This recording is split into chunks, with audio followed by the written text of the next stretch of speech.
Hello students, कैसे हो आप सब? अच्छे हो? चलो, तो पढ़ाई किया आपने? ओके। जो क्वेश्चन सॉल्व करने को बोले थे वो क्वेश्चन सॉल्व किए क्या? ठीक है। चलो, तो मैंने क्या बोला था कि जो मैंने अपने के ऊपर क्वेश्चन डाले हैं वो क्वेश्चन अब मैंने क्या बोला था कि वो लिख के रखो। जब ये क्वेश्चन सामने रखोगे और अभी क्वेश्चन तुम्हें अच्छी तरह समझ में आएगा। और बहुत सारे स्टूडेंट का डाउट पूछा है कि सर, हमने जो एडजस्टमेंट पढ़े हैं, हमने जो ट्रायल बैलेंस में के जो आइटम है और ट्रेडिंग का profit and loss balance sheet में कैसे इफेक्ट देंगे, और उनका जो भी डाउट था कि ट्रायल बैलेंस का effect as well as adjustment का इफेक्ट, दोनों के उनके जो डाउट्स है तो इस लेक्चर में सॉल्व होंगे। ठीक है, तो चलो हम जाते हैं फर्स्ट क्वेश्चन की तरह। पहले इस क्वेश्चन सॉल्व करने से पहले समझ के लो कि किस तरह से सॉल्व किया जाता है। अपने चैप्टर का नाम क्या है? Final account. ओके, क्या है? Final account. तो फाइनल अकाउंट में क्या क्या आते हैं? दो अकाउंट और एक स्टेटमेंट आता है। एक अकाउंट कौन सा आता है? Trading account. ठीक है, एक डेबिट साइड होती है, left hand side, right hand side, credit side. और दूसरा अकाउंट होता है profit and loss account. Left hand side debit side, right hand side credit side, रब बना रहा हूं। और एक स्टेटमेंट होता है, उसका नाम होता है बैलेंस शीट। क्या नाम है उसका? Balance sheet. उसकी left hand side debit side नहीं होती, इसको डेबिट साइड क्रेडिट साइड नहीं होती, इसलिए उसको अकाउंट नहीं बोलते, उसको स्टेटमेंट बोलते। अगर किसी भी टी फॉर्मेट के अगर डेबिट साइड क्रेडिट साइड होती है तो उसको अकाउंट बोलते हैं, और ये स्टेटमेंट है। इसकी लेफ्ट हैंड साइड होती है लाइबिलिटी साइड और राइट हैंड साइड होती है असेट साइड। डन। ओके, चलो। तो ये जो फाइनल अकाउंट है अपना, मतलब trading account, profit and loss account, किसके बेस के ऊपर बनता है? एक तो रहता है ट्रायल बैलेंस, ओके, और दूसरी रहते हैं एडजस्टमेंट। और मैंने एडजस्टमेंट मतलब क्या बताया? मैंने एडजस्टमेंट मतलब क्या? Additional information given related to item which is given in trial balance. मतलब ट्रायल बैलेंस में जो भी आइटम रहता है उसके रिलेटेड की एडिशनल इंफॉर्मेशन मतलब एडजस्टमेंट रहती है। बराबर है। इन दोनों के बेस के ऊपर फाइनल अकाउंट मतलब trading account, profit and loss में बैलेंस मतलब ही ये है अपना क्वेश्चन, और ये है अपना क्या? आंसर। समझ में आ रहा है? डन। दूसरा, ट्रायल बैलेंस में जो भी आइटम होते हैं वो आइटम का सिर्फ एक ही बार पोस्टिंग होती है। एक ही बार कहां पे? ट्रेडिंग अकाउंट के डेबिट साइड या credit side, profit and loss account debit side या credit side, balance sheet liability side या एसेट साइड। मतलब टोटल कितने प्लेस? ये डेबिट साइड एक प्लेस, क्रेडिट साइड दो, इसका डेबिट साइड एक प्लस तीन, ये चार, ये पांच और ये सिक्स। मतलब टोटल कितने प्लेस? सिक्स। इस सिक्स आउट ऑफ कहां पे भी एक जगह पे पोस्टिंग होती है। डन। और जो भी एडजस्टमेंट होते हैं उसके दो पोस्टिंग होती है, मतलब ये छह जगह में से कहां पे भी दो जगह पे पोस्टिंग होती है। डन। यहां पे समझा? और इस ट्रायल बैलेंस में अमाउंट जो रहती है वो अमाउंट के फॉर्म में नहीं रहती, वो बैलेंस के फॉर्म में रहती। मतलब ट्रायल बैलेंस में एक डेबिट बैलेंस का कॉलम होता है, डेबिट अमाउंट का नहीं, ध्यान रखो। एक डेबिट बैलेंस का कॉलम होता है और दूसरा क्रेडिट बैलेंस का कॉलम होता है। ठीक है। डन। और एक डेबिट बैलेंस का कॉलम, दूसरा क्रेडिट बैलेंस का कॉलम। जो डेबिट बैलेंस होते हैं वो एक तो असेट होते हैं, अगर असेट होंगे तो वो सीधा असेट साइड में जाएंगे, और दूसरे होते हैं एक्सपेंसेस। अगर डायरेक्ट एक्सपेंसेस होंगे तो trading account debit side, indirect expenses होंगे तो profit and loss account debit side. और क्रेडिट बैलेंस में एक तो लायबिलिटी होती है, अगर लायबिलिटी होगी तो सीधा लायबिलिटी साइड, और दूसरा होता है इनकम। ठीक है। अगर इनकम होगा तो ट्रेडिंग अकाउंट क्रेडिट साइड या तो profit and loss account credit side. Direct income होगा तो क्रेडिट साइड, और इनडायरेक्ट इनकम होगा तो profit and loss account credit side. Done. इस तरह से हमें क्वेश्चन सॉल्व करना है। और ये जो क्वेश्चन है, अभी जो मैंने क्वेश्चन अपने एप्लीकेशन के ऊपर डाला है वो क्वेश्चन न्यू बुक में नहीं है। इसका मतलब कि न्यू बुक में जो क्वेश्चन की क्वालिटी है बहुत अच्छी है, थोड़े हार्ड क्वेश्चन है। और ओल्ड सिलेबस में जो भी क्वेश्चन थे वो इजी और बेसिक क्वेश्चन थे। मतलब अगर टोटल 20 क्वेश्चन होंगे तो उसमें से 10 क्वेश्चन या 5 क्वेश्चन ऐसे थे बहुत बेसिक थे। लेकिन न्यू सिलेबस में उस तरह से बेसिक क्वेश्चन नहीं है, पूरे सब क्वेश्चन एडवांस लेवल के। इसलिए मैंने 11 का बेसिक क्वेश्चन लिया है, 3 क्वेश्चन लिए हैं, उसमें से एक अब भी पढ़ाऊंगा और 2 होमवर्क को दूंगा। ठीक है। डन। समझ के लो, पहले क्वेश्चन पहले समझ के लो, सीधा प्रिडिक्शन में जाओ मत।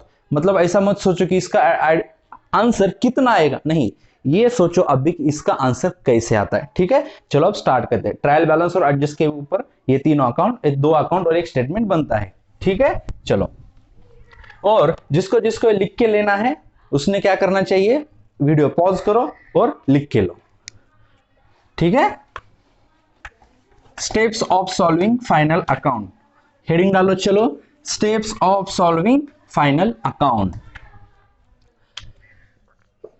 Steps of solving final account. Okay, first read the question carefully. लिखो मेरे साथ, इसमें समझाने जैसा कुछ भी नहीं है, सिर्फ लिख के लेने का है। Read the question carefully, carefully question पढ़ो। ओके, उसके बाद दो, क्वेश्चन में क्या क्या आता है, क्वेश्चन में क्या आता है, ट्रायल बैलेंस और बी एडजस्टमेंट। ये अच्छी तरह से पढ़ो।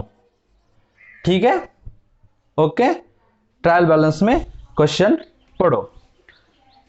फिर ट्रायल बैलेंस और एडजस्टमेंट, उसके बाद सेकेंड क्या है, टिक mark the items given in trial balance. मतलब ही हमें एडजस्टमेंट रीड करनी है और एडजस्टमेंट किस आइटम के रिलेटेड है ये देख के उस आइटम को टिक मार्क करना है। ठीक है, done. Third, prepare final account. क्या प्रिपेयर करना है, फाइनल अकाउंट। फाइनल अकाउंट में क्या क्या आता है, एक ट्रेडिंग अकाउंट, दूसरा प्रॉफिट एंड लॉस अकाउंट, और थर्ड आती है बैलेंस शीट। ओके, इस तरह से सॉल्व करने का है। उसके बाद प्रॉफिट आएगा, ट्रेडिंग अकाउंट में ग्रॉस प्रॉफिट आएगा, वो प्रॉफिट एंड लॉस अकाउंट को ट्रांसफर करने का, यहाँ पे नेट प्रॉफिट आएगा, वो बैलेंस शीट हम क्वेश्चन सॉल्व कर देखेंगे। ठीक है, लिख के लिया। इन मेन 3 स्टेप्स है, उसमें और हम सब स्टेप कर सकते हैं, लेकिन वो करने की जरूरत नहीं है। इसके ऊपर स्टेप्स लिखो बोल के क्वेश्चन नहीं आता, सिर्फ आपको समझ में आना चाहिए कि इस तरह से हमें जाने का है।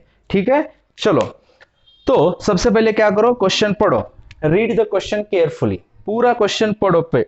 ठीक है, चलो, रखो क्वेश्चन साइड में रखो, जो नोटबुक में लिख के रखा होगा ना आपने, वो नोटबुक साइड में रखो और पढ़ो मेरे साथ। चलो, from the following trial balance of messrs Ganesh and Kartik. ये दो लोगों का नाम है, यहाँ पे गणेश और कार्तिक भाई भाई लग रहे हैं, और गणेश और कार्तिक मतलब इनकी पार्टनरशिप है। दो लोग होंगे, दो ओनर होंगे, तो उनकी पार्टनरशिप है, और उनकी ट्रायल बैलेंस दी है। You are required to prepare trading and profit and loss account for the year ended 31 March 2011। मतलब हमने क्या किया, सबसे पहले यहाँ पे ईयर आइडेंटिफाई किया। तो ईयर कौन सा है, ईयर एंड होता है 31 मार्च 2011। ईयर एंड कब होता है, क्वेश्चन जब रीड कर रहे हैं तो हमें कुछ छोटी छोटी चीजें आइडेंटिफाई करनी है। फर्स्ट हमने क्या किया, ईयर आइडेंटिफाई किया। तो ईयर जो है एंड होता है कब, 31 मार्च 2011। कब होता है, क्या बोला यहाँ पे, 31 मार्च 2011। मतलब ये एंड होता है 31 मार्च 2011, तो स्टार्ट कब हुआ होगा, 1 अप्रैल 2010, एंड हुआ है उसका 31 मार्च 2011। डन, आइडेंटिफाई किया ईयर। चलो, उसके आगे, and balance sheet as on that date. क्या बोल रहे हैं यहाँ पे, balance sheet as on that date after taking into account the additional information. Trial balance दिया एज ऑन 31 मार्च 2011। और एक बात देखो, जो ट्रायल बैलेंस की डेट होती है वो ईयर एंडिंग की डेट होती है। मतलब ही trial balance always at the end of देते हैं, और एट द एंड ऑफ, जब ये साल जो एंड होता है तभी ट्रायल बैलेंस बनता है, इसलिए तो वहां पे बैलेंस बोलते हैं। ट्रायल बैलेंस मतलब सब आइटम के बैलेंस आते हैं वहां पे। सबसे पहला बैलेंस क्या है, ओपनिंग स्टॉक। ठीक है, जब हम क्वेश्चन रीड कर रहे तो हमें क्या करना चाहिए, आपने तो, मैंने क्या बोला था, होमवर्क दिया था, क्या बोला था, ट्रेडिंग अकाउंट 10 टाइम लिखो, प्रॉफिट एंड लॉस अकाउंट और बैलेंस शीट। ठीक है, जिस स्टूडेंट्स ने डाउट पूछा था रिलेटेड टू ये क्वेश्चन, तो उनके मैंने क्या बोला था, फर्स्ट टाइम थे इसलिए उनको 10 टाइम बोला था, और 11th में हमारे जो ओल्ड स्टूडेंट थे उन्होंने 11th में बहुत बार लिखा था, इसलिए उनको बोला था 2 टाइम। ठीक है, इट्स ओके, 2 टाइम हो या 10 टाइम हो, कुछ भी रहने दो, अगर आपको समझ में आ गया होगा तो वेल। ओपनिंग स्टॉक कहां पे जाता है, ट्रेडिंग अकाउंट डेबिट साइड। तो क्या करना है, उसके सामने पेंसिल से लिखना है TR trading account, DR debit side. चलो उसके सामने लिखो पेंसिल से, परचेसेस कहां पे लिखते हैं, और डायरेक्ट एक्सपेंसेस है तो कहां पे जाएगा, trading account debit side. Wages ये भी कैसा एक्सपेंडिचर है, डायरेक्ट एक्सपेंडिचर है, वो कहां पे जाएगा, trading account debit side. Carriage inward ये कैसा एक्सपेंडिचर है, डायरेक्ट एक्सपेंसेस है। सर डायरेक्ट एक्सपेंसेस मतलब क्या, those expenses which are related to purchase and manufacturing, मतलब बिजनेस में गुड्स ला रहे हैं, परचेस करते वक्त, गुड्स लाने वक्त का ऑल एक्सपेंडिचर एंड उसको मैन्युफैक्चर करने वक्त का all expenditure are direct expenditure. तो मैन्युफैक्चरिंग कहां पे होता है, फैक्ट्री में होता है, तो हम बोल सकते हैं फैक्ट्री से पहले और फैक्ट्री में के all expenditure are direct expenditure. मतलब कैरेज इनवर्ड, कैरेज मतलब ट्रांसपोर्ट, इनवर्ड मतलब बिजनेस में आ रहा है, मतलब परचेस के रिलेटेड, वो डायरेक्ट एक्सपेंडिचर। डायरेक्ट एक्सपेंडिचर की पोस्टिंग कहां पे होती है, ट्रेडिंग अकाउंट डेबिट साइड।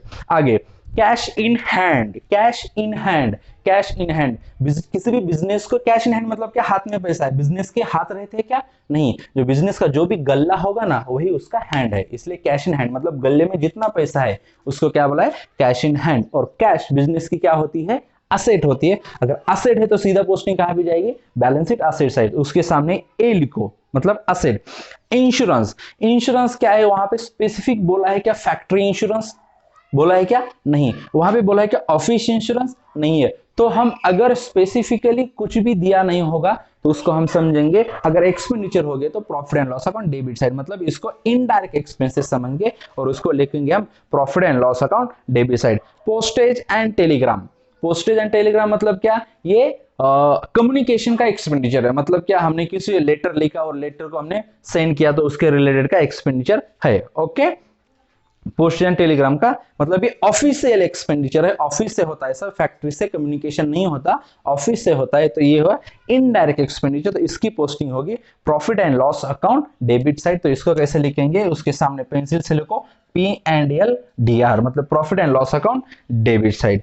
उसके आगे सन्ड्री डेटर्स, डेटर्स मतलब क्या, अपने बिजनेस के कस्टमर, उनसे पैसा मिलने वाला है। सन्ड्री मतलब क्या, पूरे, मतलब हमारे बिजनेस का एक ही कस्टमर हो सकता है कि नहीं, बिजनेस के नंबर ऑफ कस्टमर हो सकते हैं। समझो 1000 कस्टमर है और उसमें से 300 कस्टमर ने क्रेडिट पे परचेस किया हमारे से, मतलब बिजनेस से, तो 300 हो गए सन्ड्री डेटर्स, पूरे डेटर्स। और ओनली डेटर्स मतलब एक कस्टमर का, तो सन्ड्री मतलब पूरे डेटर्स के कितने हैं, 21,000 ये डेटर्स है अपनी असेट, तो सीधा जाएगा balance sheet asset side.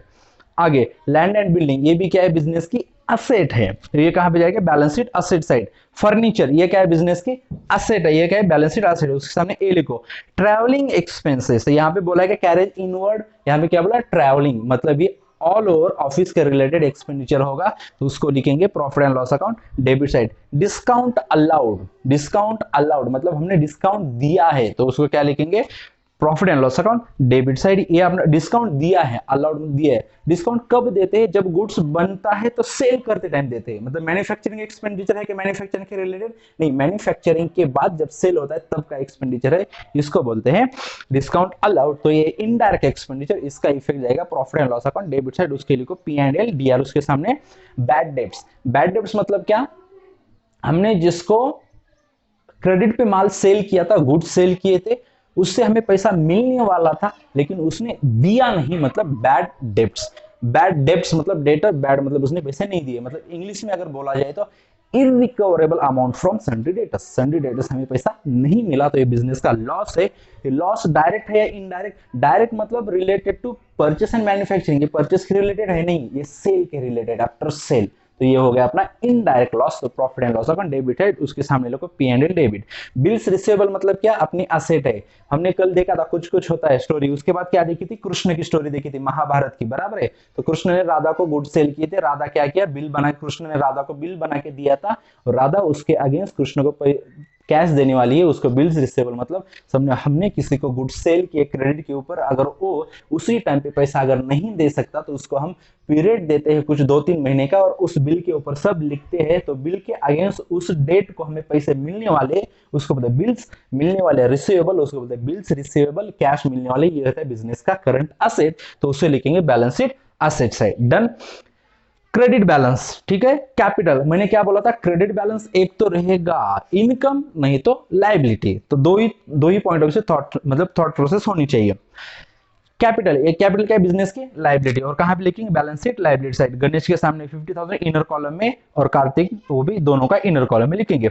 Sundry creditors मतलब हमने जिससे परचेस किया, हम एक से ही परचेस करते कि नहीं, बहुत सारे लोग हो सकते हैं, उनसे हम परचेस किया, हो गया अपना सन्ड्री क्रेडिटर्स, होगी लायबिलिटी, कहां पे लिखेंगे, सीधा लायबिलिटी साइड। बिल्स पेएबल, ये क्या है, बिजनेस की लायबिलिटी, इसको भी कहां पे लिखेंगे, बैलेंस शीट के लायबिलिटी साइड। बिल्स रिसीवेबल मतलब क्या, हमने सेल किया था और उसी टाइम पे हमारा कस्टमर पैसा नहीं दे सकता था, इसलिए हमने बिल बना के दिया और उस बिल के आगे हमें पैसे मिलने वाले हैं, रिसीवेबल, उसको बोलते बिल्स रिसीवेबल। इसी तरह से बिल्स पेएबल मतलब क्या, हमने किसी से परचेस किया और उसी टाइम पे हम पैसे नहीं दे सकते, तो आगे वाली जो पार्टी होगी अपना क्रेडिटर, उसने बिल बना के दिया और उस बिल के ऊपर जो भी डेट होगी उस डेट को हम उसको पैसे देने वाले, इंग्लिश में पेएबल, तो किसके अगेंस्ट देने वाले, बिल के, इसलिए उसको बोलते हैं बिल्स पेएबल, तो हम देने वाले मतलब अपनी लायबिलिटी, तो सीधा जाएगा balance sheet liability side. Rent received, देखो अपना बिजनेस किसी प्रॉपर्टी को रेंट पे देना है क्या, नहीं, तो यहाँ पे बिजनेस है उसका मैन्युफैक्चरिंग करना है कुछ, तो इसलिए ये जो रेंट रिसीव्ड है ये इनडायरेक्ट एक्सपेंडिचर है, सॉरी इनडायरेक्ट इनकम है। इनकम, इनडायरेक्ट इनकम क्यों, क्योंकि बिजनेस के मेन ऑब्जेक्टिव से इनकम नहीं मिल रही, ये इनडायरेक्ट इनकम है, तो ये कहां पे जाएगा, सीधा profit and loss account credit side, क्योंकि ये इनडायरेक्ट इनकम है। आगे सेल्स, ये क्या हो रहा है, कुछ तो मैन्युफैक्चरिंग किया है और उसको सेल कर रहे हैं, तो ये हो गया डायरेक्ट इनकम, क्योंकि ये सेल करना मेन ऑब्जेक्टिव है, तो मेन ऑब्जेक्टिव से इनकम मिल रही, तो ये हो गया अपना डायरेक्ट इनकम, तो trading account credit side done, ये हो गया। इस तरह से हमने ट्रायल बैलेंस पढ़ा है। फिर हम क्या करेंगे, tick mark the items given in trial balance. Okay, पहले क्या करेंगे हमने, ये हो गया tick mark the items given in trial balance related to adjustment, मतलब क्या करेंगे, उसके बाद हम क्या करेंगे, अब एडिशनल इंफॉर्मेशन, नीचे क्या दिया है देखो, एडिशनल इंफॉर्मेशन, उसके सामने ब्रैकेट में लिखो एडजस्टमेंट, और एडजस्टमेंट है तो क्या करेंगे, एडजस्टमेंट पढ़ेंगे और उसके रिलेटेड जो भी ऊपर ट्रायल बैलेंस में आइटम होगा उसको टिक मार्क करेंगे, और उस आइटम के रिलेटेड सिर्फ एक ही एडजस्टमेंट होती है ऐसा नहीं, उसके रिलेटेड 2, 3, 4 भी एडजस्टमेंट हो सकती है, अगर जितने एडजस्टमेंट होंगे उस आइटम को उतने बार टिक मार्क करेंगे। अगर ऊपर वाले आइटम के रिलेटेड एक एडजस्टमेंट होगी, एक बार टिक, 2 होगी 2 टिक, 3 होगी 3 टिक। तो क्लोजिंग स्टॉक पढ़ो, क्लोजिंग स्टॉक, क्लोजिंग स्टॉक मतलब क्या, जो क्लोजिंग स्टॉक, स्टॉक मतलब अनसोल्ड गुड्स, क्लोजिंग मतलब eight the end of the year, year and कब हो रहा है इस क्वेश्चन में, 31 मार्च 2011 वाज वैल्यूड एट ₹20,000, मतलब क्लोजिंग स्टॉक क्या होती है, बिजनेस की करंट एसेट होती है, और उसके दो इफेक्ट कहां पे होते हैं, ट्रेडिंग अकाउंट क्रेडिट साइड और बैलेंस शीट एसेट साइड। तो ट्रेडिंग अकाउंट मतलब उस एडजस्टमेंट के सामने ऐसे, अगर समझो कि ये एडजस्टमेंट है, ठीक है, ये लाइन एडजस्टमेंट है, उसके सामने 2 एरो करो, एक में लिखो, एक लिखो और वहां पे लिखो TRCR, मतलब ट्रेडिंग अकाउंट क्रेडिट साइड, और दूसरा इफेक्ट कहां पे होगा, B/S बैलेंस शीट, उसके सामने A मतलब एसेट साइड, लिख के रखो। चलो ये अपने को आदत डालनी है, इस तरह से लिखना है। Outstanding wages related to wages, चलो वेजेस को टिक मार करो, ऊपर ट्रायल बैलेंस में वेजेस को टिक मार करो, मेरे लिए यहां पे लिख के रखता हूं एडजस्टमेंट वेजेस। नेक्स्ट, उसके बाद डेप्रिसिएट फर्नीचर, फर्नीचर को टिक मार करो, डेबिट बैलेंस में होगा, ये असेट है तो फर्नीचर को टिक मार करो। चलो उसके बाद इंश्योरेंस पेड इन एडवांस, मतलब इंश्योरेंस के रिलेटेड है, इंश्योरेंस को टिक मार करो, ठीक है, ये 3 आइटम अपने क्वेश्चन है। तो ओके, उसके नीचे कुछ क्वेश्चन है क्या, रुको मुझे देखने दो, चलो कुछ भी क्वेश्चन नहीं है। अब क्या करने का है, प्रिपेयर करने का है, trading account, profit and loss account, balance sheet को प्रिपेयर करो, ठीक है, मेरे साथ प्रिपेयर करने का। ओके चलो, नहीं चलो मेरे साथ, ये तो लिख के लिया होगा आपने, नहीं लिया तो पीछे आ जाओ और लिख के लो।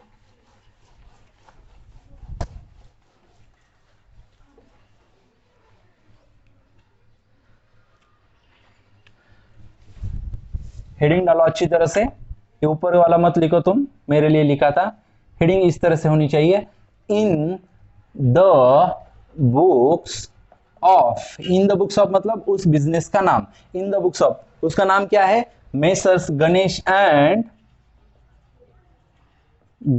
एंड कार्तिक, बराबर है, बिजनेस का नाम है, इनके बुक में बिजनेस का नाम डाला।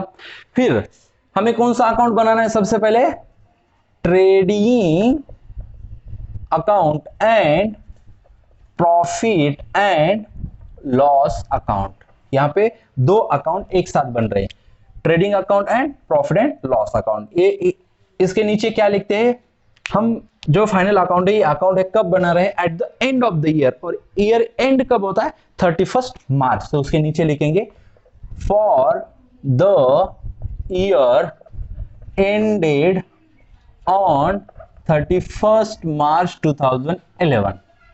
ठीक है, चलो ये टी फॉर्मेट में होता है,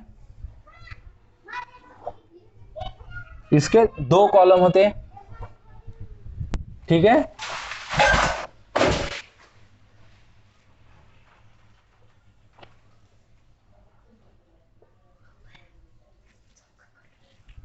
इसके दो कॉलम होते हैं।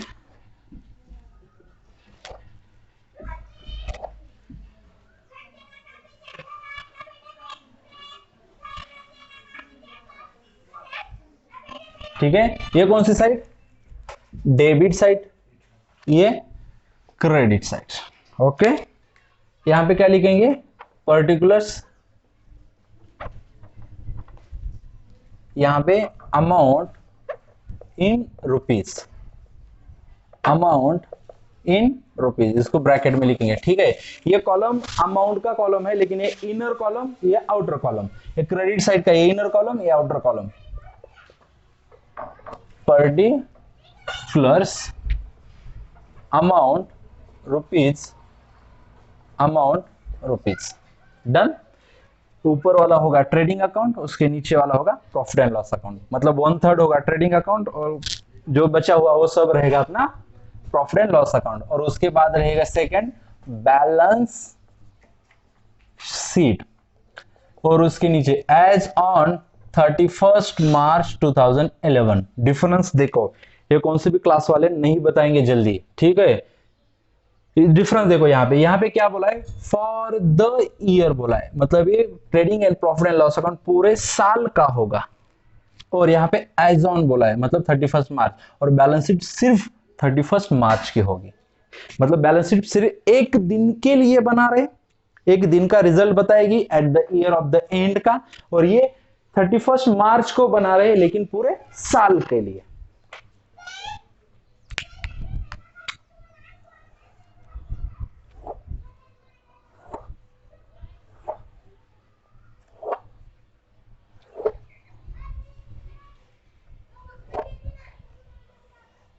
ये क्या है, ये कौन सी side, debit side, debit side नहीं, लायबिलिटी साइड। और इनर कॉलम रहेगा अमाउंट रुपीज, और आउटर कॉलम में भी अमाउंट रुपीज, ये रुपीज का साइन कंपलसरी देने का। राइट हैंड साइड में क्या रहेगी, असेट, क्या लिखेंगे, ये कॉलम अमाउंट इनर कॉलम का, ये भी अमाउंट रुपीज। ठीक है सर, हैंड राइटिंग समझ में नहीं आ रही है, कॉन्सेंट्रेशन से देखो, आपको सब समझ में आएगा। ठीक है, चलो अब क्या करने का है, ये तो अकाउंट हमने प्रिपेयर किया, अब क्या करना है, पोस्टिंग करना है। ट्रायल बैलेंस में जो भी आइटम दिए उसकी पोस्टिंग कितनी बार होगी, सिर्फ एक ही बार होगी, out of 6 place. Trading account debit side, trading account credit side, profit and loss account debit side, profit and loss account credit side, balance sheet liability side, balance sheet asset side. चलो first opening stock, opening stock की posting कहां पे होगी, देखो opening stock अभी first दिया है सबसे ऊपर। ठीक है, कभी कभी क्या करते हैं, ओपनिंग स्टॉक नीचे देते, तो कंपलसरी यहां पे ओपनिंग स्टॉक लिख के रखने का, ओपनिंग स्टॉक कंपलसरी।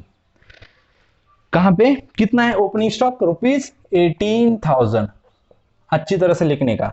ठीक है, इस लाइन से लिखने का। ठीक है, अच्छी तरह से, जीरो के नीचे जीरो परफेक्ट आना चाहिए। अगर जीरो के नीचे जीरो परफेक्ट आएगा तो कम टाइम में आपका आंसर परफेक्ट आएगा। अगर जीरो इधर उधर हो जाएगा तो आपका आंसर गलत आ सकता है, उसको टाइम भी लगता है। सेकेंड क्या है, परचेसेस, टू परचेसेस। देखो कुछ स्टूडेंट क्या लिखते हैं, 24,000, किस तरह से लिखते हैं, इस तरह से लिखते हैं।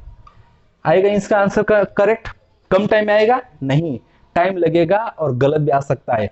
कैसे लिखना चाहिए फिर, जीरो के नीचे जीरो परफेक्ट, मतलब 24,000, इस तरह से लिखना चाहिए, जीरो के जीरो नीचे परफेक्ट। क्यों, क्या होगी, इसका फायदा क्या है, कम टाइम में आंसर परफेक्ट आता है। इसका इंपॉर्टेंस बहुत है। देखो बच्चों, अपने क्लास के स्टूडेंट को अकाउंट में 100 ऑफ 100 मार्क्स मिले, क्या जादू है उनके पास, क्या मैंने उनको जादू बताया, मेरे पास भी जादू नहीं है, उनके पास भी जादू नहीं है, और सिर्फ मेरे क्लास के नहीं, पूरे महाराष्ट्र बोर्ड में पूरे महाराष्ट्र से बहुत सारे स्टूडेंट ऐसे वो अकाउंट में 100 मार्क्स लेते हैं।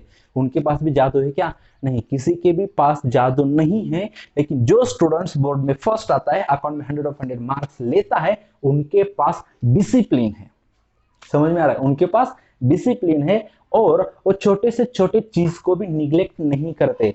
समझ में देखो, समझ में लो, ठीक है, समझ में लो। स्वामी विवेकानंद ने क्या बोला था? स्वामी विवेकानंद बोले थे कि बहुत बड़ी चीज करने में कंसंट्रेशन नहीं लगता, लेकिन छोटी छोटी चीज करने में बहुत कंसंट्रेशन लगता है। और कॉमन सेंस है कि बहुत बड़ी चीज भी छोटी छोटी चीज से बनी है, इसलिए छोटी छोटी चीज के ऊपर कॉन्सेंट्रेट करो। मतलब ये अमाउंट के नीचे अमाउंट लिखना बहुत छोटी चीज है, लेकिन इससे टाइम बचेगा, और अगर टाइम बचेगा तो आपका आंसर कम टाइम में करेक्ट आएगा। अगर समझो कि गलत भी आता है तो फिर से आपको कैलकुलेशन करने के लिए टाइम मिलेगा। इंपॉर्टेंस दो, ठीक है, समझ में आ रहा है? अकाउंट के पेपर को टाइम का मैनेजमेंट ही सबसे बड़ा ब्रह्मास्त्र है, ठीक है। चलो सेकंड, वेजेस। वेजेस क्या है? डायरेक्ट एक्सपेंसेस है। तो वेजेस के टिक मार्क है, वेजेस के ऊपर टिक मार्क किया है क्या? उधर एडजस्टमेंट है, टिक किया है क्या टिक मार्क? ओके, तो वेजेस अगर एडजस्टमेंट होगी तो टू वेजेस, यहां पे क्या लिखेंगे? To wages. अगर किसी भी आइटम के रिलेटेड एडजस्टमेंट होगी तो उस अमाउंट को हम इनर कॉलम में लिखेंगे। वेजेस की अमाउंट कितनी है? 2400। कहां पे लिखेंगे हम? इनर कॉलम में लिखेंगे, ठीक है। चलो, कैरेज इनवर्ड, ये कौन सा एक्सपेंडिचर? कहां पे? Trading account debit side. अगर एक टिक मार्क होगा तो दो लाइन छोड़ेंगे और उसके नीचे लिखेंगे to carriage inward. To carriage inward. Carriage inward के रिलेटेड एडजस्टमेंट है क्या? नहीं, तो उसकी अमाउंट है 1200, नीचे बराबर 1200। परफेक्ट आना चाहिए। आगे चलो, कैश इन हैंड, ये क्या है? बिजनेस की असेट है, लेकिन ये फिक्स असेट है क्या? नहीं, ये करंट असेट है। तो ध्यान में रखो बच्चों, लायबिलिटी साइड और असेट साइड, आधे से नीचे करंट, यहाँ पे करंट असेट लिखेंगे, यहाँ पे करंट लायबिलिटी, और ऊपर फिक्स असेट और फिक्स लायबिलिटी। तो कैश इन हैंड क्या है? करंट असेट है, तो अमाउंट है 3800। तो नीचे लिखो कैश इन हैंड, कितना है? 3800। इसके ऊपर एडजस्टमेंट है क्या? नहीं, तो कहां पे लिखेंगे? सीधा आउटर कॉलम में। चलो नेक्स्ट, इंश्योरेंस। इंश्योरेंस कहां पे लिखेंगे? Profit and loss account debit side. तो इतना है अपना, इसके ऊपर ट्रेडिंग अकाउंट, उसके नीचे प्रॉफिट एंड लॉस अकाउंट। तो लिखेंगे टू इंश्योरेंस। इंश्योरेंस के ऊपर एडजस्टमेंट है क्या? बोलो चलो, यस बोलो। खुद को ऐसे एज्यूम करो कि मैं आपके सामने हूं। मैं क्या बोल रहा हूं? मैं एज्यूम कर रहा हूं कि आप मेरे सामने हो, मैं जैसे क्लास में पढ़ाता हूं वैसे पढ़ा रहा हूं, ठीक है, समझ में आ रहा है? एज्यूम कर रहा हूं कि आप मेरे सामने हो। बोलो चलो, क्या है? किसको एडजस्टमेंट है? इंश्योरेंस। इंश्योरेंस का एडजस्टमेंट है तो कहां पे लिखेंगे? बोलो चलो, कहां पे लिखेंगे? कहां पे लिखेंगे? इनर कॉलम में। अमाउंट कितनी है? 1200। तो इनर कॉलम में लिखेंगे 1200। कितनी अमाउंट है? दिख रही क्या? सर नहीं दिख रही। तो क्या करो, एक काम करो, अच्छी तरह से कंसंट्रेट करो, नहीं तो मेरे साथ लिखो, ठीक है। इंश्योरेंस होगा। पोस्टेज एंड टेलीग्राम कितना है? 700। एडजस्टमेंट है क्या? नहीं है, तो इसके नीचे दो लाइन छोड़ो और लिखो to postage and telegram. Postage and telegram adjustment है क्या? नहीं, 700। देखो, प्रैक्टिस के बाद आएगा आपको, लेकिन आप भी क्या करो, बराबर देख के लिखो 700। सन्ड्री डेटर्स क्या है? ये एसेट है, करंट एसेट है। सन्ड्री डेटर्स कितना है? 21,000। अमाउंट देख के लिखो, मुझे लैपटॉप रखा है मैंने सामने, थोड़ा सा प्रॉब्लम हो रहा है। लैंड एंड बिल्डिंग, ये क्या है? बिजनेस की फिक्स असेट है, तो कहां पे लिखेंगे? टॉप को लिखेंगे, लैंड एंड बिल्डिंग। उसके ऊपर एडजस्टमेंट है क्या? नहीं है, तो कहां पे लिखेंगे? आउटर कॉलम में 40,000। बच्चों और एक चीज कंसंट्रेट करो, trading and profit and loss account के डेबिट साइड में 2 से स्टार्ट करते हैं, ठीक है, और क्रेडिट साइड में बाय से, जो भी होगा यहां पे भी बाय, ठीक है। और बैलेंस शीट में ना से लायबिलिटी साइड में 2 लिखते हैं, ना से साइड में बाय लिखते हैं, सीधा लिखते हैं, ठीक है। चलो आगे, लैंड एंड बिल्डिंग हो गया। उसके बाद क्या है, फर्नीचर 28,000। फर्नीचर के ऊपर एडजस्टमेंट है क्या है बच्चों, बोलो यस सर एडजस्टमेंट है, तो कहां पे लिखोगे, इनर कॉलम में। कितना है, 28,000। Very good. ट्रैवलिंग एक्सपेंसेस कैसा एक्सपेंडिचर है, इनडायरेक्ट, तो कहां पे लिखेंगे, profit and loss account debit side to travelling expenditure. Travelling expenditure कितना है, ट्रैवलिंग एक्सपेंडिचर 1300, सीधा आउटर कॉलम 1300। Very good. चलो डिस्काउंट अलाउड कहां पे लिखेंगे, profit and loss account debit side to discount allowed. Discount allowed कितना है, 900, तो सीधा जीरो के नीचे जीरो बराबर 900। ओके चलो उसके बाद बैड डेब्ट्स, वो भी कहां पे लिखेंगे, profit and loss account debit side to bad debts, सीधा आउटर कॉलम में कितना, 2000। Very good. चलो जीरो के नीचे जीरो, देखो परफेक्ट आ रहा है मेरा, प्रैक्टिस आपको भी आ जाएगा आगे। बिल्स रिसीवेबल क्या है, असेट, करंट असेट है 8000, तो सीधा असेट साइड। बिल्स रिसीवेबल कितना है, 8000 बराबर जीरो के नीचे जीरो आएगा, प्रैक्टिस से आएगा। चलो डेबिट बैलेंस तो हो गया। देखो डेबिट बैलेंस के जितने भी आइटम है, मैंने क्या बोला था, एक तो एक्सपेंडिचर होगा, नहीं तो असेट होगी। तो देखो अगर एक्सपेंडिचर होगा असेट होगी तो सीधा क्या जाएगा, एक्सपेंडिचर और असेट साइड में जाएगा। कहां पे लिखा है, एक्सपेंडिचर, डायरेक्ट, इनडायरेक्ट और असेट साइड। हमने इनकम और लायबिलिटी साइड में कुछ लिखा है क्या, नहीं, क्योंकि ये अपना डेबिट बैलेंस था, और डेबिट बैलेंस एक तो एक्सपेंडिचर हो सकता है डायरेक्ट और इनडायरेक्ट एक्सपेंडिचर, और दूसरे असेट हो सकती है फिक्स असेट या करंट असेट। अब क्रेडिट बैलेंस में आ चुके हैं, तो क्रेडिट बैलेंस एक तो इनकम हो सकती है, direct income, indirect income, trading account credit side, profit and loss account credit side, या तो वो फिक्स लायबिलिटी और करंट लायबिलिटी हो सकती है। तो कैपिटल, कैपिटल क्या है बिजनेस की, कौन से भी बिजनेस की कैपिटल ये फिक्स लायबिलिटी होती है, तो टॉप में लिखेंगे ऑलवेज, ठीक है, कैपिटल बैलेंस ऐसा लिखेंगे। और उसके नीचे नाम डालेंगे, फर्स्ट कौन है, गणेश, कौन है फर्स्ट, गणेश। गणेश की कितनी है कैपिटल, 50,000, और वो इनर कॉलम में लिखेंगे, ठीक है। और उसके नीचे 4 लाइन छोड़ के उसके बाद लिखेंगे कार्तिक, ठीक है, क्या लिखेंगे,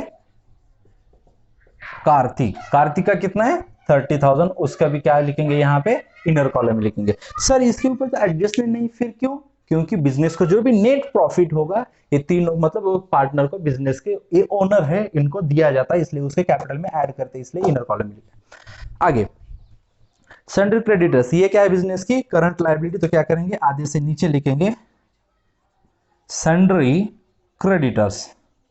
सन्ड्री क्रेडिटर्स, सन्ड्री क्रेडिटर्स कितने बताओ, चलो 10,000। एडजस्टमेंट है क्या उसके ऊपर, कुछ नहीं है, तो सीधा आउटर कॉलम में। Very good. बिल्स पेबल कितने हैं, ये लायबिलिटी है, करंट लायबिलिटी, तो कहां पे लिखेंगे, बिल्स पेबल। इसके ऊपर एडजस्टमेंट है क्या बच्चों, नहीं है, तो कहां पे लिखेंगे, सीधा आउटर कॉलम। कितना है 7,800। Very good. चलो उसके बाद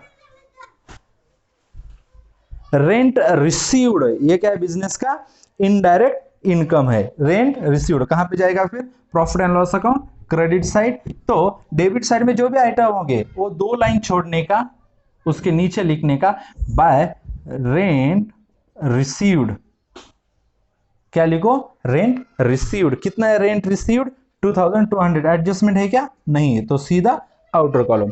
उसके आगे सेल्स, ये क्या है बिजनेस का डायरेक्ट इनकम, तो trading account credit side by sales, और इसके ऊपर एडजस्टमेंट क्या कुछ नहीं है, तो कहां पे लिखेंगे, सीधा आउटर कॉलम में। अमाउंट कितनी है 52,500। देखो बराबर आ रहा है, जीरो के नीचे जीरो। ओके, प्रैक्टिस के बाद आपको आ जाएगा। चलो ये हो गए। देखो जो भी आइटम ट्रायल बैलेंस में थे, असेट हो या एक्सपेंडिचर या इनकम या लायबिलिटी, उन सब का पोस्टिंग हमने क्या किया है, एक ही बार किया है उसके जगह पे। ओके, तो हर एक पोस्टिंग को आधा मार्क्स होता है। कितना, हर एक पोस्टिंग को कितना मार्क होता है, आधा मार्क। देखो 1 2 मतलब यहाँ पे 1 मार्क हो गया, यहाँ पे 2 मार्क, 3 4 5 5.5 6 7 8 9 और 10 पोस्टिंग के 10 मार्क मिले। क्या बोल रहा हूं मैं, पोस्टिंग के 10 मार्क मिले। इतना इजी है अकाउंट में मार्क्स लेना। अगर मेरा क्लास कोई भी बच्चा करेगा तो उसको अकाउंट में फेल होना ही इम्पॉसिबल होगा। क्या बोल रहा हूं? अगर वो क्लास करेगा और सिर्फ अगर पोस्टिंग भी करके आएगा, हर क्वेश्चन की पोस्टिंग भी करके आएगा, तो उसको मार्क्स मिलते हैं ओवरऑल 100 आउट ऑफ में से उसको 60 मार्क मिलते हैं। इतना इजी है, उसको फेल कोई भी नहीं कर सकता अगर वो पोस्टिंग करना भी जान गया तो। ठीक है, समझ में आ रहा है? तो समझ के लो। और पोस्टिंग कब आती है? जब trading account, profit and loss account, balance sheet बार बार लिखोगे, उसकी पोस्टिंग कहां पे होती है समझ में आएगा, तभी आपको क्वेश्चन में जमता है। क्लोजिंग स्टॉक, अगर एडजस्टमेंट पढ़ रहे हैं तो एडजस्टमेंट कितने इफेक्ट? 2 इफेक्ट होते। पढ़ो। Closing stock on 31 March 2011 was valued at ₹20,000। तो हमने एडजस्टमेंट में पढ़ा था क्लोजिंग स्टॉक के 2 इफेक्ट होते हैं। एक इफेक्ट होता है ट्रेडिंग अकाउंट क्रेडिट साइड, और दूसरा बैलेंस शीट एसेट साइड। तो क्लोजिंग स्टॉक भी बिजनेस की करंट एसेट है। एक इफेक्ट जाएगा क्रेडिट साइड, कलर पेन से लिखो, बाय क्लोजिंग स्टॉक। पॉज कर मैं। किसी भी एडजस्टमेंट के कितने इफेक्ट होते हैं? 2 इफेक्ट। क्लोजिंग स्टॉक के 2 इफेक्ट कहां पे थे? देखो, अब एडजस्टमेंट सॉल्व करे तो कलर पेन यूज करो। Closing stock trading account credit side कितना है? बाय क्लोजिंग स्टॉक सीधा आउटर कॉलम में लिखेंगे 20,000, और ये करंट एसेट है तो यहां पे लिखेंगे क्लोजिंग स्टॉक कितना? 20,000। जीरो के नीचे जीरो, प्रैक्टिस से आएगा, लेकिन अभी से प्रैक्टिस स्टार्ट करो तभी आएगा आपको। आउटस्टैंडिंग वेजेस, क्या है ये?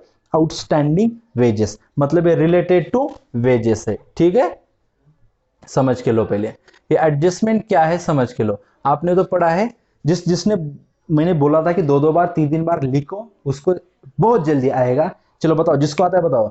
आउटस्टैंडिंग वेजेस मतलब किस में ऐड करेंगे? वेजेस का है तो वेजेस में ऐड करेंगे, माइनस करेंगे, ऐड करेंगे, ऐड आउटस्टैंडिंग वेजेस। और दूसरा इफेक्ट जाएगा कहां पे? बैलेंस शीट लायबिलिटी साइड, क्योंकि ये लायबिलिटी है।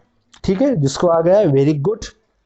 तो वो सब के लिए अब आउटस्टैंडिंग वेजेस मतलब क्या? एक्सपेंसेस किए हैं बिजनेस ने रिलेटेड टू वेजेस के। मतलब समझो एक पेन बनाना है, पेन बनाते वक्त किसी मजदूर ने काम किया है, उसको मजदूर ने काम किया है लेकिन उसको उसकी मजदूरी नहीं दी, उसको बोलते हैं आउट।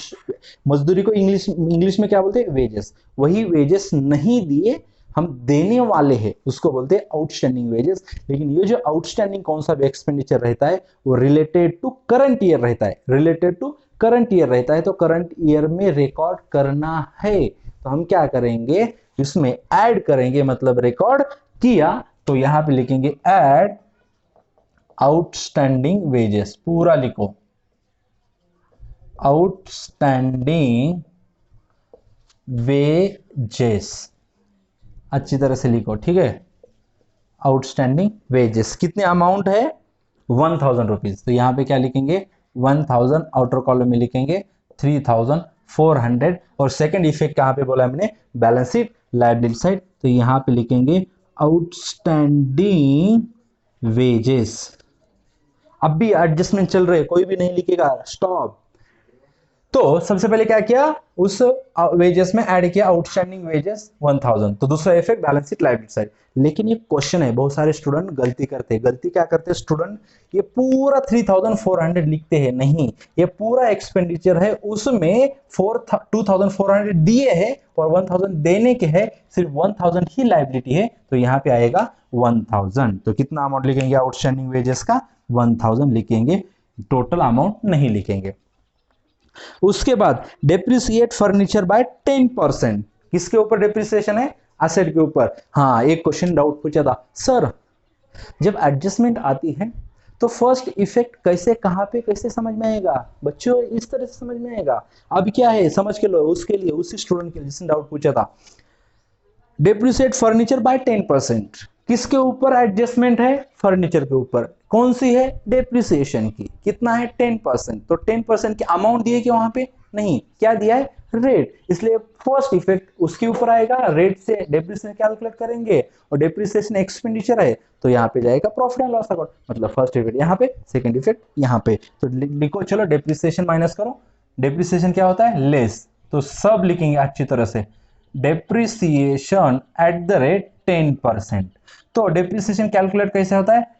28,000 इंटू 10/100। तो कितना आएगा? 2800, तो यहाँ पे लिखेंगे 2800 माइनस करके नेट अमाउंट आउटर कॉलम में लिखेंगे, कितना आएगा, जीरो में से जीरो गए, zero zero zero zero, 10 minus 8 2 7 minus 2 5 25,200। तो सेकेंड इफेक्ट कहां पे आएगा, डेबिट साइड में, क्या लिखेंगे, टू डेप्रिसिएशन ऑन फर्नीचर।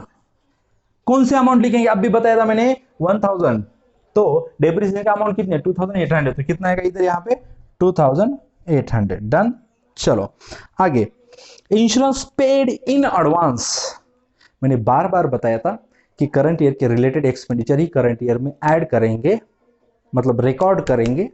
अगर related to next year, related to last year होंगे तो उसको क्या करेंगे, माइनस करेंगे। क्यों, क्योंकि रिलेटेड टू करंट ईयर है ही नहीं, तो करंट ईयर के रिलेटेड नहीं है, तो करंट ईयर में रिकॉर्ड करने का नहीं है, बराबर है।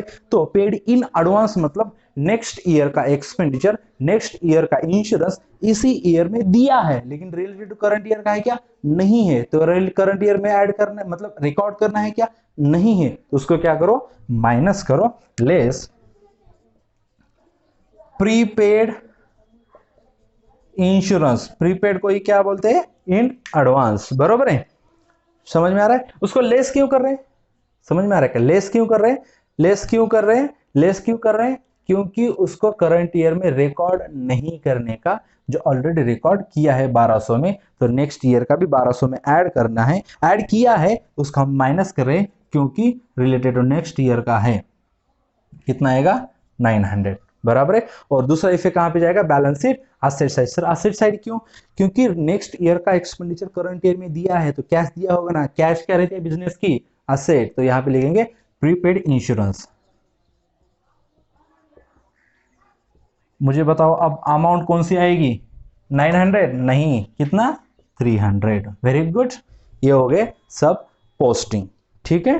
तो अब आगे दो स्टेप हो गए, एक तो हमने क्या किया, सबसे पहले ट्रायल बैलेंस के आइटम का पोस्टिंग, दूसरा एडजस्टमेंट के दो इफेक्ट पोस्टिंग, ओके हो गया। उसके बाद अब नेक्स्ट स्टेप है कि हमें सबसे पहले ट्रायल बैलेंस क्लोज करना है, उससे ग्रॉस प्रॉफिट मिलेगा, वो प्रॉफिट एंड लॉस अकाउंट को ट्रांसफर करना है। उसके बाद कहां पे जाएगा, बैलेंस शीट लायबिलिटी साइड में नेट प्रॉफिट जाएगा, ठीक है। और एक पार्टनरशिप का एक रूल है, आपने 11th में पढ़ा होगा, अगर किसी भी क्वेश्चन में प्रॉफिट शेयरिंग रेशियो नहीं देते तो नेट प्रॉफिट इक्वली डिस्ट्रीब्यूट होता है ऑल पार्टनर्स में, ठीक है। तो चलो क्या करेंगे हम, सबसे पहले अब ट्रेडिंग अकाउंट क्लोज करेंगे, आउटर कॉलम के जो भी होंगे ना उसको हम क्या करेंगे, क्लोज करेंगे। कौन सा भी अकाउंट क्लोज करते वक्त तो ऊपर एक लाइन रहती है और नीचे दो लाइन रहते हैं, ऊपर एक लाइन नीचे दो लाइन रहती है, बराबर है। तो इन दोनों का टोटल करो, चलो 500 2 और 7। देखो आप सोच रहे होंगे सर ने इसी साइड का टोटल क्यों किया, और आप ऑलवेज यहां का ही टोटल करोगे, नहीं बच्चों, सबसे पहले मुझे पता है कि इस साइड का टोटल बड़ा आता है, तो क्या करना, सबसे पहले ऑब्जर्वेशन करने का इन अमाउंट का कि टोटल कौन सी साइड का बड़ा आता है, तो इस साइड का बड़ा आता है, तो इसको हम क्या करेंगे, ऑपोजिट साइड में लिखेंगे, मतलब यहाँ पे लिखेंगे ऑपोजिट साइड मतलब डेबिट साइड में 72,500, बराबर है। फिर इस टोटल में से 72,500 इस टोटल में से आप इधर ही मत लिखो, आप रफ में लिखो, रफ पेज में, नहीं तो ऊपर मार्जिन होगी वहां पे लिखो, ठीक है, या इधर आप भी लिखोगे, ठीक है 72,500। तो इसमें से क्या करना है, जो भी डेबिट साइड का ऑल टोटल होगा उसको माइनस करो, कितना टोटल आएगा इसका, जीरो जीरो, देखो कितना जल्दी आ रहा है, 6, ओके, 8 4 12 13 14 15 16 6 1 2 और 4, कितना है 46,600। ये 72,000 इनकम है और ये 46,000 लेस एक्सपेंसेस है। इनकम माइनस एक्सपेंसेस मतलब ही प्रॉफिट होता है, ठीक है। और कितना आएगा, 0 0 15 माइनस 6 कितना आएगा 9, यहाँ पे एक लिया 11 11 माइनस 6 5, और यहाँ पे 6 था, 6 माइनस 4 2, 25,900। ये क्या है, प्रॉफिट तो है बच्चों, ये क्या है, प्रॉफिट तो है, लेकिन कौन सा प्रॉफिट है, ग्रॉस प्रॉफिट, और इसको 2 से लिखते हैं, मतलब आंसर आ गया अपना 2 ग्रॉस प्रॉफिट, और इसके मार्क्स है 5 मार्क्स है, ठीक है। समझ में आ रहा है, आपके 5 मार्क्स आ गए, 25,000 900, ठीक है। अब ट्रेडिंग अकाउंट का जो भी ग्रॉस प्रॉफिट आता है, ये ग्रॉस प्रॉफिट, ये प्रॉफिट एंड लॉस अकाउंट के क्रेडिट साइड में ट्रांसफर किया जाता है। तो क्रेडिट साइड में बाय से लिखते हैं, तो बाय ग्रॉस प्रॉफिट कितना आएगा 25,900। तो इसी तरह से इसको भी क्लोज करना है, तो आइडेंटिफाई करो, ऑब्जर्वेशन करो, डेबिट साइड बड़ी है या क्रेडिट साइड बड़ी है। क्रेडिट साइड में ये क्या अमाउंट है 25,000, इसका टोटल करोगे तो भी उतना नहीं आएगा, तो क्रेडिट साइड का क्या आएगा, बड़ी आएगी अमाउंट, ठीक है। तो क्या करो फिर, उसको टोटल करो उसका, ठीक है। चलो ऊपर एक लाइन टोटल करते हो, नीचे 2 लाइन टोटल करो। 0 0 9 + 2 11 1 6 और 2 8 28,100, और ये टोटल क्या करो, इधर ट्रांसफर करो 28,100। फिर 28,100 ये क्रेडिट साइड का टोटल है, मतलब ये एक्सपेंसेस है, और फिर हम माइनस करेंगे इनकम, तो ये ये क्रेडिट साइड की इनकम है, और उसको माइनस करेंगे हम एक्सपेंसेस। चलो टोटल करो 0 0 0, 2 नंबर 0 0 0, 3 नंबर 9 + 7 16 17 18 19 19 + 9 28 28 + 8 36 6 3 2 2 4 5 और 3 8 8,600 एक्सपेंडिचर, उसमें से माइनस करो 0 0 11 - 6 5 17 - 8 9 और 1 19,500 19,500, ये भी प्रॉफिट है, ठीक है। इसको इनर कॉलम में लिखेंगे 19,500, ये भी प्रॉफिट है। समझ में आ रहा है क्या, क्या ये, सॉरी आउटर कॉलम में ही रहता है 19,500 प्रॉफिट है, लेकिन कौन सा प्रॉफिट है, ये नेट प्रॉफिट है। नेट प्रॉफिट, इसको ग्रॉस प्रॉफिट क्यों बोल रहे हैं, क्योंकि हम direct income minus direct expenditure minus करके प्रॉफिट आता है ग्रॉस प्रॉफिट। फिर ग्रॉस प्रॉफिट मिला के, gross profit plus indirect income मिला के, उसमें से अगर डायरेक्ट एक्सपेंडिचर, अगर सॉरी इनडायरेक्ट एक्सपेंडिचर लेस करेंगे, जो भी आंसर आएगा वो रहेगा नेट प्रॉफिट। और नेट प्रॉफिट किसको ट्रांसफर करते हैं, उनके पार्टनर्स को, मतलब उनके ओनर को देते हैं। तो एक आएगा गणेश और दूसरा है कार्तिक, ठीक है। और प्रॉफिट कैसे डिस्ट्रीब्यूट होगा, इक्वली। समझ में आ रहा है कैसे डिस्ट्रीब्यूट होगा, इक्वली। तो 19,500 डिवाइडेड बाय 2, 2 क्यों किया, 2 ही पार्टनर है इसलिए इसको 2 किया, ठीक है। समझ में आ रहा है, तो कैसे आंसर आएगा, इससे डिवीजन करो, 2 9 = 18, यहां पे 1 कैरी फॉरवर्ड हुआ, 2 7 = 14, यहाँ पे 1 कैरी फॉरवर्ड 5 और 0, मतलब 1 का कितना आएगा 9750 9750, डन। और इसका दोनों का टोटल मिला के 19,500 आउटर कॉलम में, डन, ओके। फिर ये नेट प्रॉफिट कहां पे जाएगा, उस पार्टनर पे ऐड करेंगे कैपिटल में, ऐड नेट प्रॉफिट, उसका भी ऐड नेट प्रॉफिट, कोई भी लिखेगा नहीं, कॉन्सेंट्रेशन से सुनो। 9750 इसको भी ऐड करेंगे 9750, टोटल करो 59,750, यहाँ पे 39,750। फिर क्या करो, asset side as well as liability side, ये दोनों का टोटल करो, ठीक है। कौन से भी साइड का टोटल करो सबसे पहले, फिर क्या आएगा, एसेट साइड का टोटल जो भी आएगा is equal to liability side का टोटल आना चाहिए। अगर दोनों का साइड का टोटल बराबर आता है, इसका मीनिंग है कि आपका आंसर परफेक्ट आ गया, आउट ऑफ 15 आपको मार्क्स मिलेंगे, ठीक है, डन। इस तरह से क्वेश्चन सॉल्व किया जाता है। तो आपने भी क्या करना है, कॉन्सेंट्रेशन से समझ के लेने का है। अगर फिर भी कुछ डाउट आता है तो सेकंड क्वेश्चन में सॉल्व हो जाएगा। अगर आपको लगता है कि नहीं सेकंड क्वेश्चन के लिए मैं वेट नहीं करूंगी, तो मुझे आप भी डाउट सॉल्व करके चाहिए, तो क्या करो आप सब, तो मुझे क्या करने का, उसी टाइम पे व्हाट्सएप पे क्वेश्चन पूछने का, नहीं तो अपने ग्रुप पे क्वेश्चन पूछने का, नहीं तो एप्लीकेशन कहां पे भी क्वेश्चन पूछने का, उसका आंसर विद इन 1 आवर्स में आपको मिलेगा ही मिलेगा, ठीक है। समझ में आ रहा है, डन। चलो तो इस तरह से क्वेश्चन था, इस तरह से सॉल्व करो, अच्छी तरह से लिख के लो, ठीक है। ये टैली होना चाहिए, दोनों का टोटल सेम आना चाहिए। ओके, बाय बाय, चलो मिलते हैं कल। और रुको, और क्या करना है, इसके नीचे जो भी 2 क्वेश्चन है वो क्वेश्चन आपको होमवर्क रहेंगे, ये लेक्चर होने के बाद उठने का नहीं, किधर भी जाने का नहीं, दोस्त का फोन आया इधर उधर घूमने का नहीं, तो सीधा ये 2 क्वेश्चन नीचे वाले होंगे उसका होमवर्क करने का। और अगला लेक्चर जो होगा अपने टेक्स्ट बुक का फर्स्ट क्वेश्चन होगा, सॉल्व फर्स्ट क्वेश्चन, उसको हम सॉल्व करेंगे। उस फर्स्ट क्वेश्चन में बहुत सारे कॉन्सेप्ट है, ओके, इसलिए उसको थोड़ा सा रीड करके बैठो क्वेश्चन सॉल्व करने के लिए, ठीक है। जब भी अगला लेक्चर आएगा उसके लिए क्या करेंगे हम, अपने टेक्स्ट बुक का फर्स्ट क्वेश्चन लेंगे, तो वो क्वेश्चन रीड करके आओ, जितना हो सकता है उतना ट्राई करके आओ रफ में, ठीक है। चलो बाय बाय, मिलते हैं नेक्स्ट लेक्चर में, टेक केयर।